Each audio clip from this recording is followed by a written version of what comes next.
Assalamualaikum warahmatullahi wabarakatuh.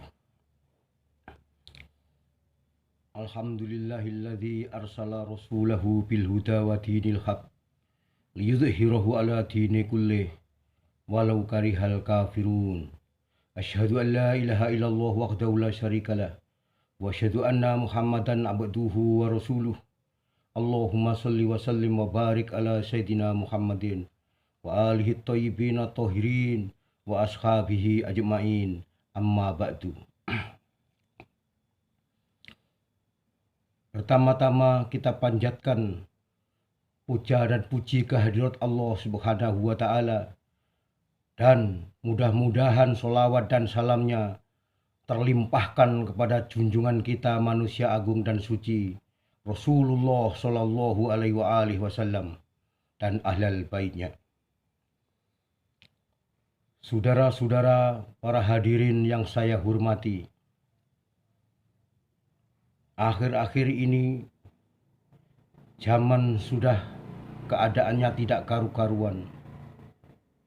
Apa telah datang apa yang dikatakan Rasulullah sejak dulu, bahwa pada suatu saat atau suatu zaman akan datang ulama-ulama fuqaha, ulama-ulama alim, ulama-ulama yang berakhlakul karimah akan diwafatkan oleh Allah Subhanahu wa Ta'ala. Dengan wafatnya para ulama-ulama yang alim dan waro dan fuqaha itu, maka ilmu ulama-ulama itu akan hilang dari bumi Allah Subhanahu wa Ta'ala bersama wafatnya ulama-ulama yang alim, yang fuqaha, yang waro, yang berakhlakul karimah. Karena ulama-ulama yang waro, yang alim, yang berakhlakul karimah itu sudah wafat, maka ilmu-ilmunya pun ikut lenyap dari bumi ini. Hanya sebagian kitab-kitab yang ditinggalkan dan dipelajari oleh orang-orang yang sebagian cerdas, yang sebagian tidak cerdas.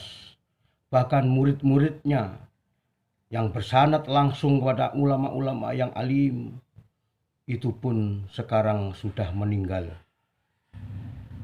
Makanya kata Rasulullah Shallallahu Alaihi Wasallam, dalam keadaan seperti ini akan muncullah yaitu para ustadz atau para ulama yang mungkin pengetahuan agamanya kurang, yang mungkin karena akhlaknya kurang baik, maka muncul pula ulama-ulama gadungan atau ulama-ulama palsu, yang mana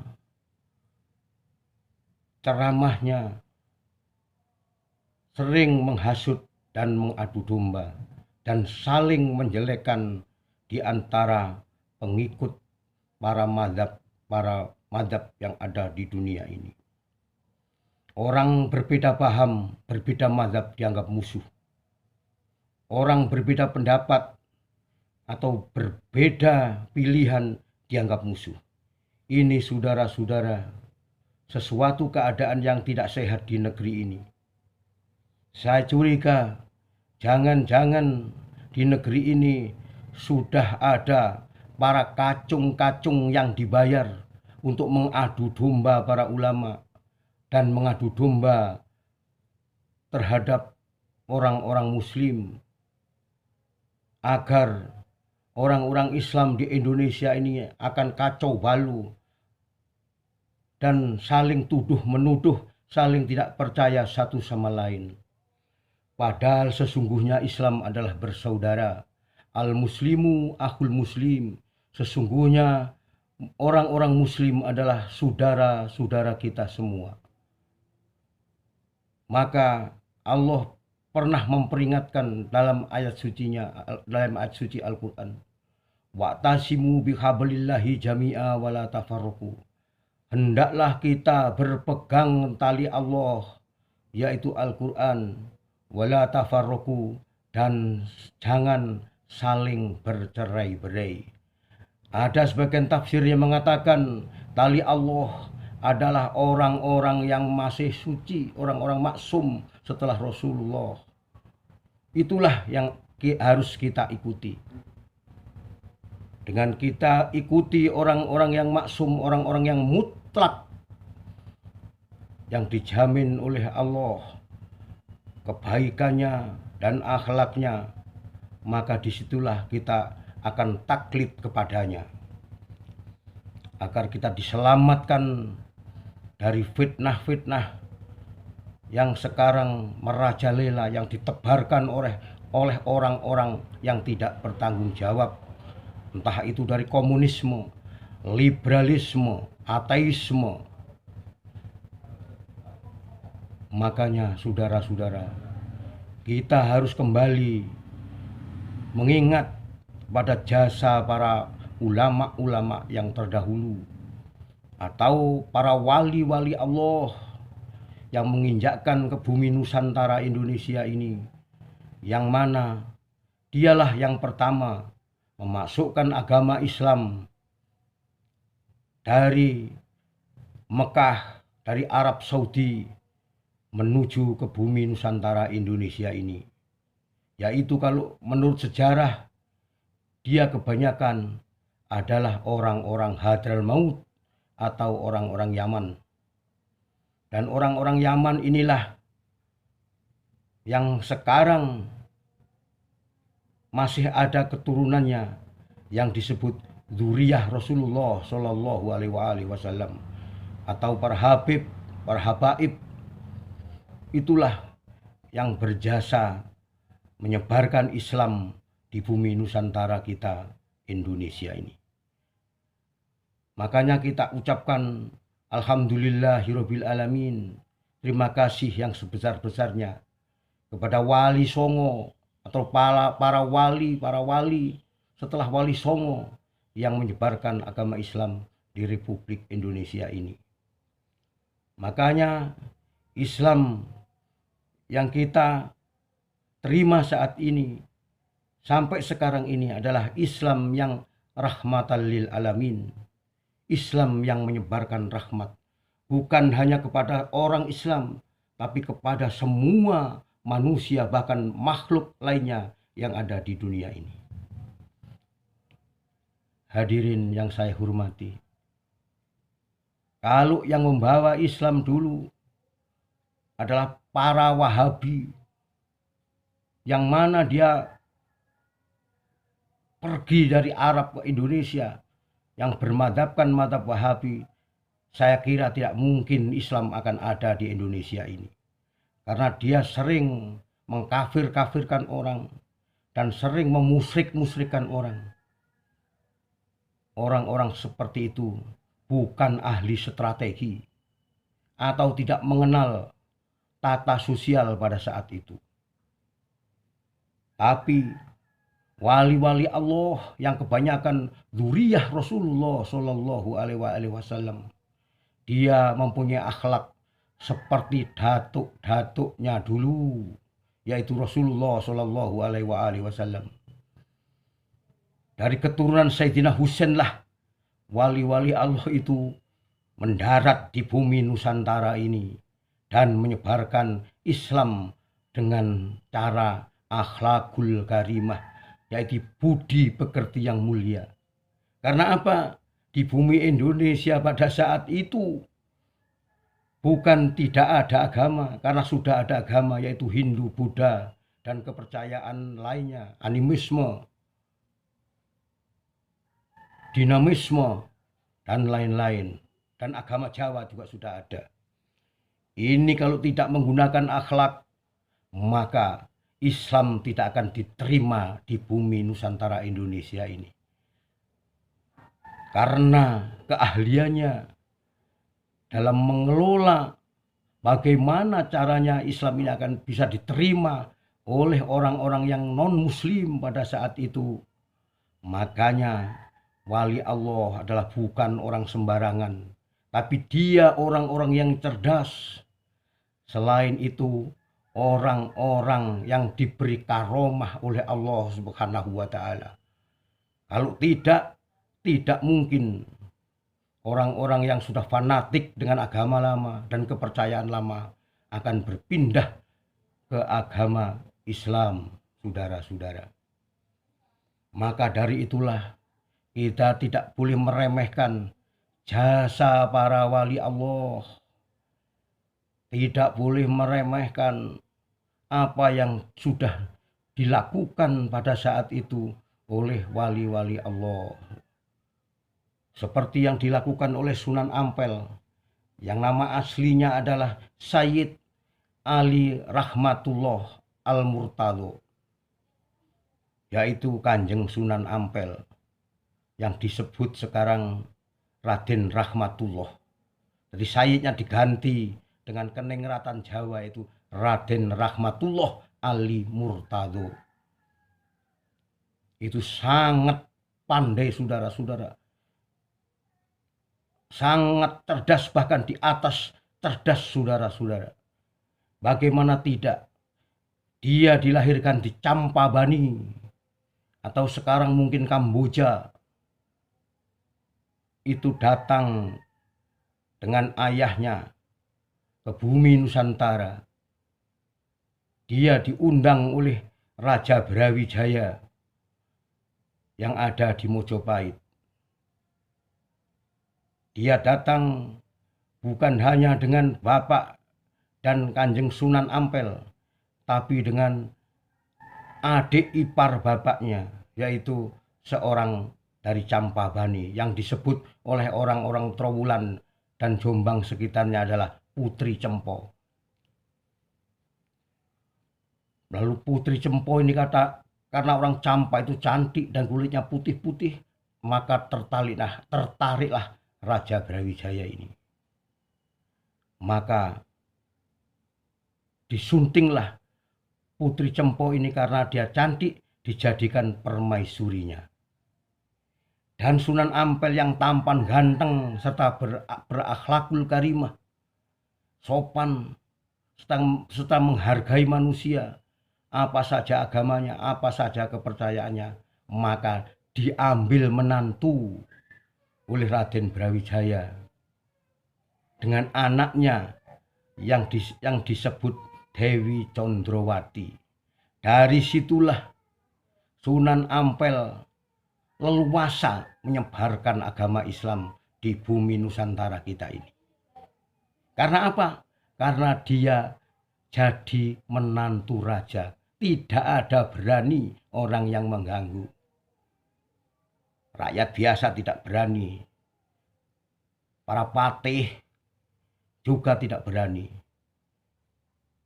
mengganggu Raden Rahmatullah Ali Murtado ini, atau yang bergelar Kanjeng Sunan Ampel. Itulah taktik atau takiyahnya para wali dalam mengislamkan orang-orang yang ada di bumi Nusantara ini. Tidak ujuk-ujuk datang langsung, kamu Hindu, kamu Buddha, kamu animisme, dinamisme, nyembah batu, nyembah kayu, kafir.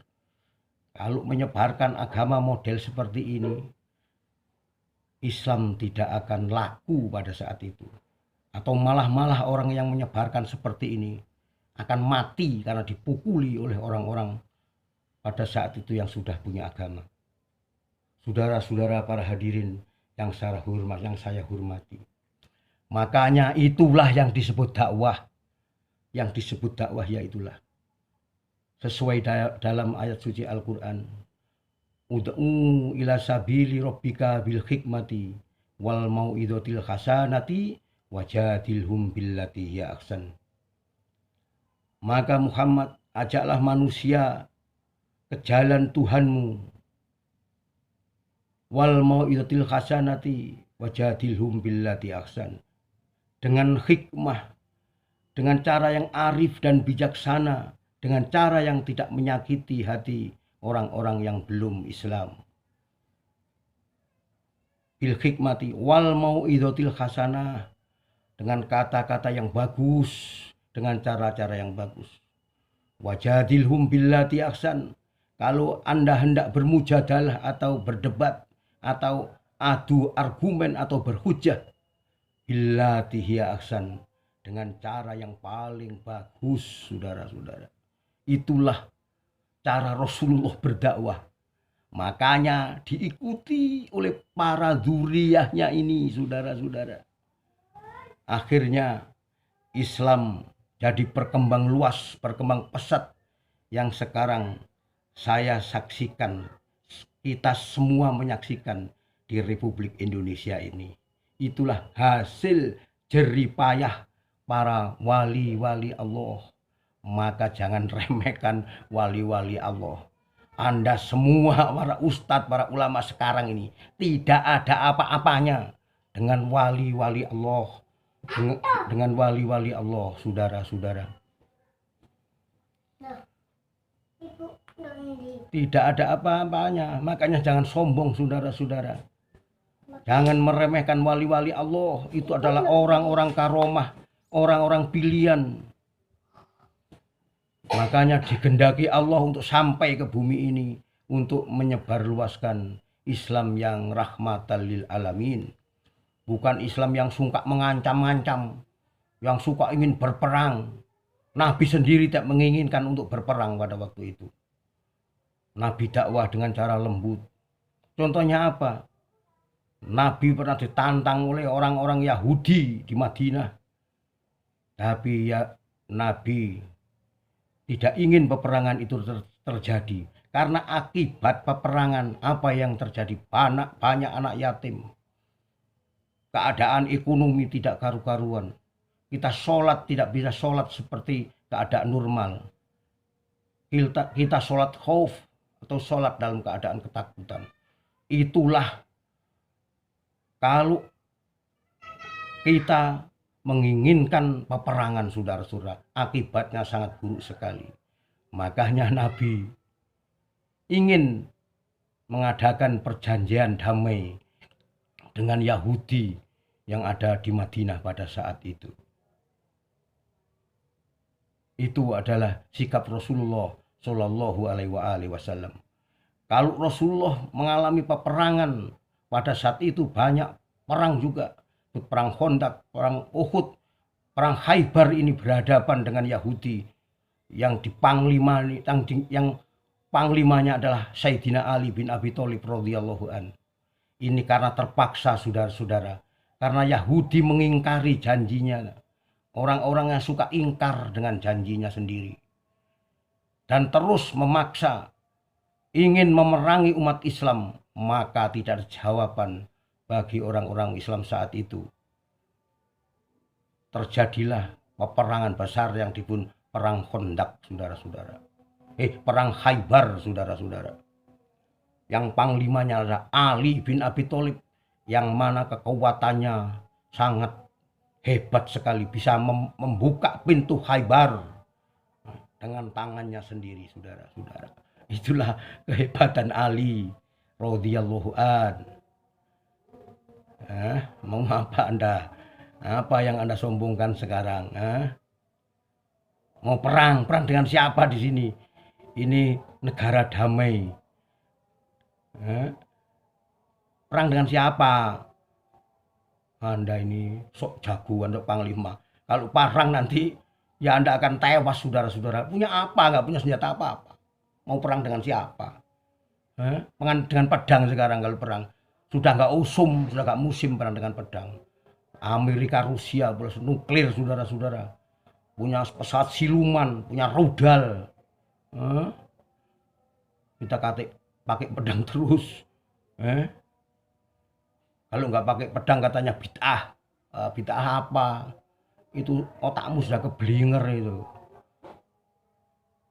Sayyidina Ali pernah bertanya kepada Rasulullah, wahai Rasulullah, bagaimana dengan saya nanti pada masa saya nanti? Kamu sendirilah yang mengerti urusanmu pada zamanmu.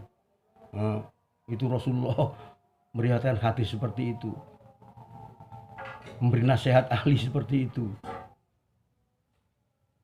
Terus kita kalau pakai pedang, pakai kuda, itu sudah nggak zaman, tewas Anda, habis Anda. Itu namanya nggak mati syahid, mati konyol. Karena pikiran Anda bodoh, Anda cerdas, kata Anda sendiri. Itu parameter Anda sendiri kalau Anda mengatakan Anda cerdas.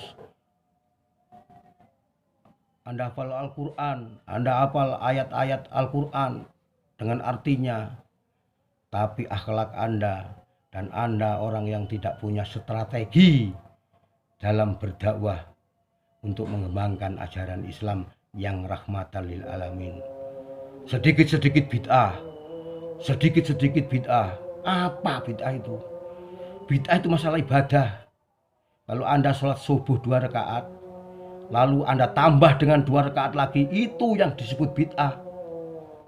Kalau Anda puasa 1 bulan yang diwajibkan oleh Allah Subhanahu wa taala, sampai tambah 3 bulan setengah, itulah yang disebut bid'ah dolalah itu.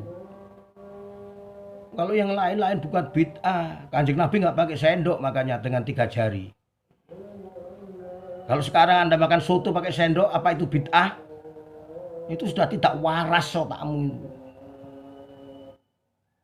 Hadirin yang saya hormati, maaf saya bicara kasar. Agar mengerti, ya makanya kita jawab itu. Kalau nggak ngerti berlarut-larut seperti itu namanya orang kuper. Islam tidak menghendaki seperti itu, saudara-saudara.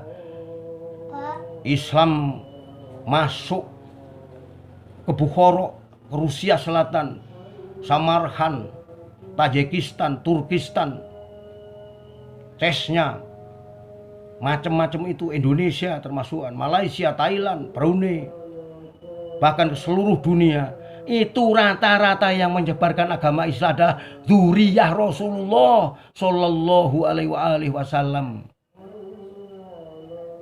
dan tidak mendapat perlawanan dari orang-orang yang beragama sebelum Islam ada pada saat itu, karena dengan akhlak yang sangat lembut, dengan cara yang sangat baik dan tidak memaksa. Lihat Islam yang disebarkan dengan cara memaksa, akhirnya dibenci oleh penduduk sekitar itu, di negeri itu, dan tidak bertahan lama. Contohnya Cordova di Spanyol itu. Setelah Islam berkembang di sana, dimasuki dari orang-orang Muawiyah, masuk ke Spanyol melalui Gibraltar atau Gibraltar atau Jabal At-Tariq, karena melalui gunung-gunung, melalui jalan gunung-gunung, lalu nyebrang ke Maghrib, itu bagian barat, masuklah ke Andalusia atau Spanyol. Itu gak bertahan lama, saudara-saudara. Setelah itu orang Nasrani bangkit kembali dan Islam diserang. Sekarang tinggal sejarahnya saja, yaitu Alhambra, peninggalan bangunan orang-orang Islam. Karena Islam disebarkan dengan cara kejam, makanya orang akan dendam. Dia kalah pada waktu itu, mengungsi, penduduk sebagian dibunuh, akhirnya beranak berkembang, dia melakukan pembalasan, dan Islam runtuh di Spanyol pada waktu itu, di Cordova. Jadi tinggal sisa-sisa sejarah yang ada sekarang, yaitu peninggalan masjid yang megah yang disebut Alhambra. Kita senang, saudara, sebetulnya. Tapi yang disebarkan dengan cara ramah tamah, dengan cara lembut, langgeng sampai sekarang, seperti di bumi kita Indonesia ini. Nggak gampang menyebarkan agama Islam itu. Sekarang ini sudah nggak ada ulama atau ustadz yang namanya dakwah, nggak ada dakwah itu. Karena apa? Sekarang itu ceramah yang diundang sudah orang Islam, yang ceramah para ustadz, para ulama Islam. Ini gampang, ini saya saja bisa seperti ini. Nggak usah wali kalau seperti ini. Ini bukan dakwah lagi, namanya ceramah atau khitobah yang didatangkan orang Islam. Setelah itu kita ceramah, yang ceramah adalah ustadz-ustadz atau ulama-ulama Islam. Nggak ada tantangan, nggak ada yang memusuhi, sama-sama muslimnya. Enak, pulang dikasih amplop. Bayangkan dengan wali-wali Allah, saudara-saudara. Dengan wali-wali Allah yang menyebarkan agama Islam.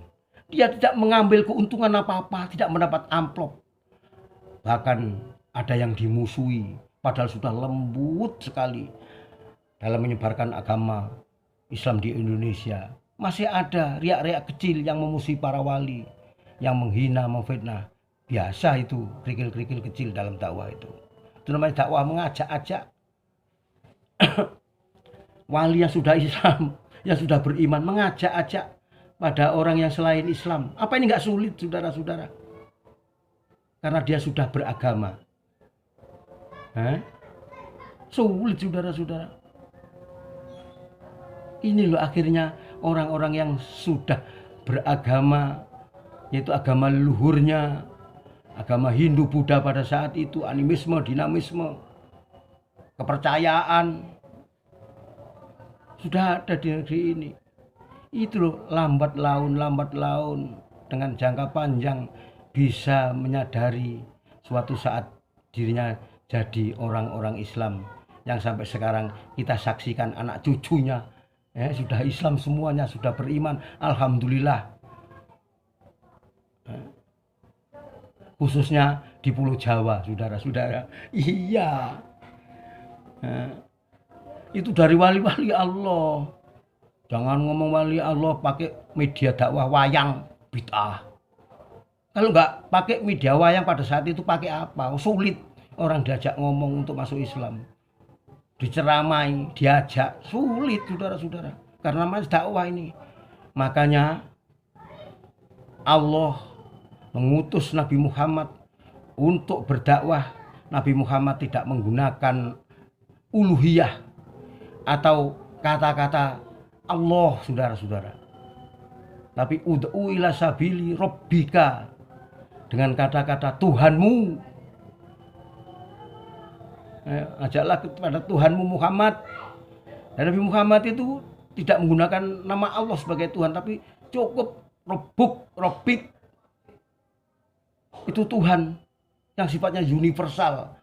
Karena manusia semua punya Tuhan, yaitu yang diagung-agungkan. Cuman Tuhannya macam-macam.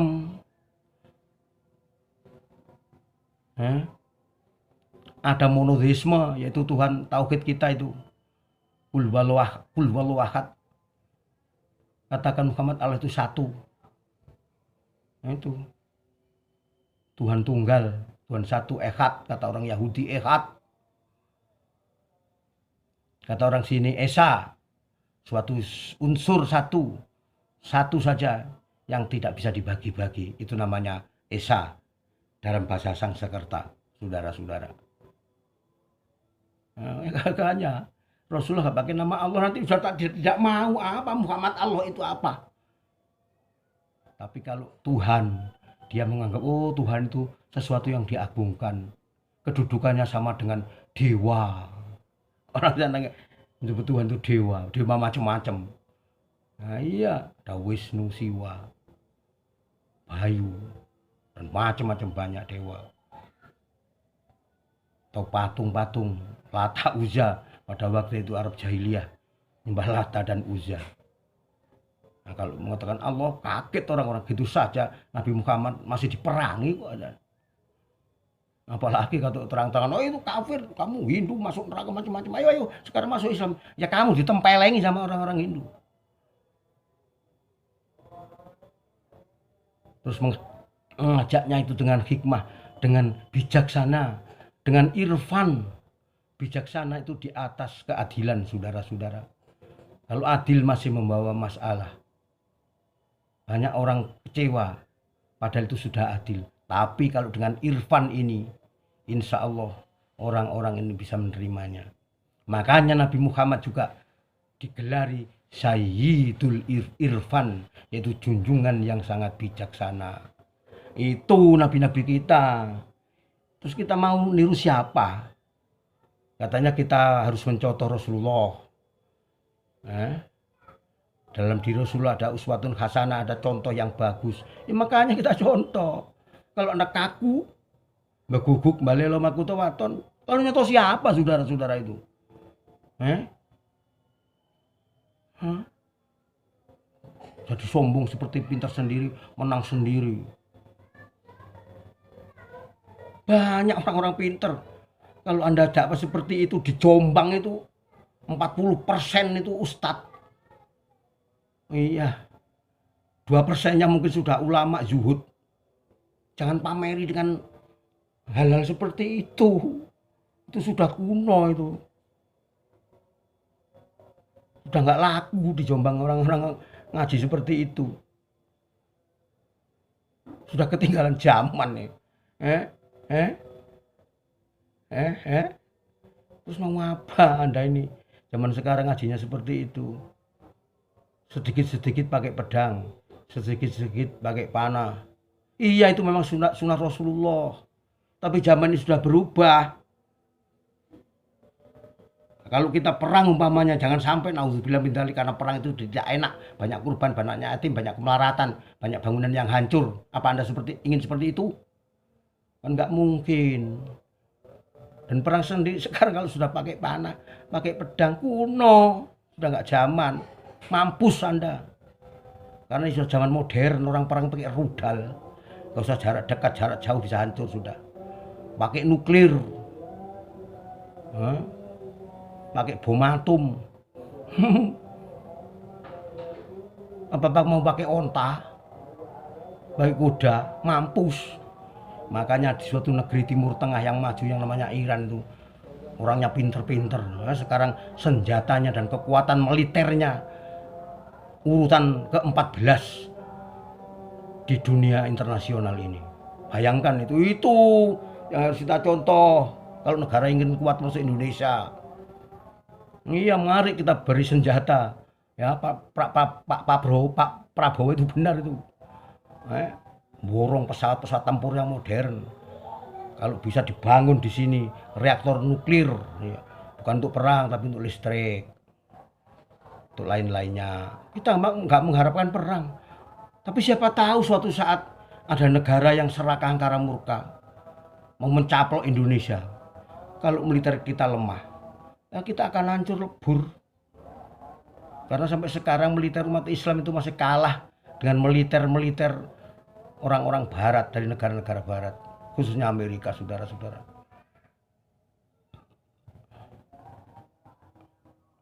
Itulah saudara-saudara. Maka saya kembali tadi, katanya ada suatu zaman yang Allah akan mewafatkan ulama-ulama alim. Alim itu bukan hanya ulama. Kalau ulama itu banyak pengetahuan, kalau alim ini sudah banyak pengetahuan, akhlaknya baik, warok, doakan sama Allah, menjaga dirinya dari perbuatan-perbuatan dosa. Itu diwafatkan oleh Allah bersama ilmu-ilmunya, itu akan dicabut, sudah dicabut oleh Allah. Dengan matinya ulama itulah maka mati pula ilmu-ilmu dari ulama-ulama yang alim itu. Kalau sudah ulama-ulama yang alim dan tak korup sama Allah itu sudah di bumi ini jarang, bahkan tidak ada. Entah zaman kapan itu saya kurang tahu. Kalau sekarang kemungkinan saya masih percaya masih adalah ulama-ulama yang alim. Masih ada ulama-ulama yang fuqaha, masih ada ulama-ulama yang berakhlakul karimah. Masih ada ulama-ulama yang warok. Saya masih percaya saat ini ada. Entah zaman kapan lagi atau zaman yang akan datang yang kurang beberapa tahun mungkin begitu. Ulama-ulama yang alim itu betul-betul sudah diwafatkan semua. Maka muncullah tadi ulama-ulama palsu, ulama-ulama gadungan, ustadz-ustadz gadungan. Yang agama Islam ini disebarkan dengan cara dirinya sendiri, dengan kehendak nafsunya sendiri. Bukan agama Islam yang dikehendaki oleh Allah dan Rasulnya dan para imam-imam setelah Rasulullah Shallallahu Alaihi Wasallam. Nah, bagaimana orang awam kalau menghadapi zaman seperti itu? Ya justru mengikuti ulama-ulama gadungan akhirnya. Karena ulama-ulama alim sudah wafat ya. Gak ada lagi rujukan ulama-ulama alim. Gak ada marja'ut taklid ulama-ulama yang alim. Yang akhlakul karimah. Yang bijaksana. Ya mudah-mudahan sekarang masih ada. Menurut saya masih ada kok, menurut saya kok. Saya ini juga pernah berguru pada ulama-ulama alim. Saya masih menemuinya. Masih ada, insya Allah masih ada. Entah zaman itu zaman kapan saya nggak tahu itu. Kalau itu betul-betul terjadi, aduh sudah dunia ini sudah nggak karu-karuan. Di negeri ini sudah morat-marit, mungkin sudah kezaliman akan merajalela. Iya. Sudah banyak perempuan melacur. Yang laki-laki pejabat koruptor. Jadi koruptor. Jadi maling. Jadi para pezina. Ya mungkin itu. Kalau itu sudah banyak nanti. Sudah merajalela kemaksiatan. Nah itu mungkin ulama-ulama alim sudah meninggal. Sudah diwafatkan oleh Allah bersama ilmunya. Tinggal ulama-ulama kadzab ini. Ulama pendusta. Ulama-ulama jual agama. Ulama-ulama penjilat, pengkhianat. Naudzubillah min dzalik, mungkin jangan sampai terjadi di zaman ini dulu ya. Jangan sampai terjadi. Entah mungkin zaman itu akan dekat dengan kiamat atau apa, saya nggak tahu ini. Tapi ada ya pendapat-pendapat sudah seperti itu. Andai kan ulama alim sudah nggak ada, karena nggak ada rujukannya lagi ulama-ulama alim, maka orang awam akan taklid kepada ustadz atau ulama-ulama yang tidak alim lagi. Bahkan agama dikomersilkan, dijual sudah.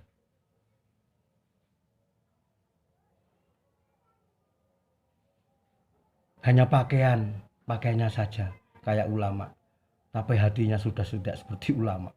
Karena apa? Ya itu tadi, menyebarkan agama atau katanya dia berdakwah. Menurut saya itu hanya khitobah. Itu dengan cara nafsunya sendiri. Jadi agama itu direkayasa dengan nafsunya sendiri, menurut dirinya sendiri. Agama itu benar menurut benarnya dirinya sendiri. Bukan agama yang digendaki oleh Allah dan Rasulnya dan para imam-imam setelah Rasul, para tabi'in, para sahabat, para tabi'in. Kalau sudah begini, ya kata Rasulullah Shallallahu Alaihi Wasallam, akan muncul juga pemimpin pemerintah di pemerintahan atau pemimpin suatu negara jadi pemimpin yang zalim. Jadi diangkat juga oleh Allah pemimpin yang jujur, pemimpin yang amanah, diganti oleh Allah dengan pemimpin atau bermunculan pemimpin yang kadzab, yang pendusta, pemimpin yang zalim, pemimpin yang kejam, pemimpin yang berkhianat kepada rakyatnya sendiri, memperkaya diri. Bahkan rakyatnya lapar pun dia sudah tega untuk melihatnya. Naudzubillah min dzalik, mudah-mudahan kita tidak melihat zaman seperti itu, saudara-saudara.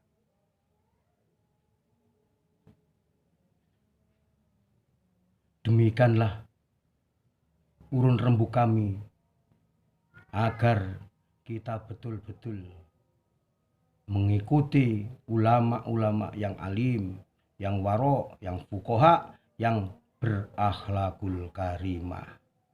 Saya Al-Fakir As'ad Mahrizal Selombiki. Bila ada kata-kata yang kasar, saya mohon maaf yang sebesar-besarnya. Akhirul kalam, birahmatika ya arhamar rahimin, bihaqqi Muhammadin wa alihi thahirin. Wassalamualaikum warahmatullahi wabarakatuh.